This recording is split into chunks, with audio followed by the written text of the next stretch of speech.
One of the shocking things that dishonest European historians and writers did is that in order to cover up the ancient Egyptians, they first tried to say that the Egyptians who built the pyramids were light-skinned people. Now when you look at the dynasties, you'll see the Old Kingdom, this is 3000 BC, then you see the Middle Kingdom. This is coming, around 2000. Then you see the New Kingdom, which is coming, right before AD, right? And that is when the Romans came in and when the Greeks came in.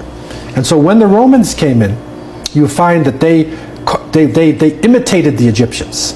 And so Cleopatra was a title. There was a number of Cleopatras, and they were actually people of European descent. So there were European people who were sitting in the thrones like the pharaohs, and much of the artifacts and mummies that you get in the museums are from the New Kingdom. I see. It's not from the Old Kingdom. Right. So it's the New Kingdom. So people get confused and they say, well, these are Egyptian things. Yes, but these are after 3,000 years had gone by of their major pyramid building, 5,000 years of their civilization. Then these people come in right at the end. Right? And so that was the first lie, that they are Indo-European people. The second lie, which is even greater than that, is that they said, we cannot attribute this civilization to black African people, so we will say it was aliens who flew down on Earth, built the pyramids, right, and then flew back in space. And so now you have children watching Stargate and other programs thinking, no, this pyramid couldn't be black people. How can they build something like that?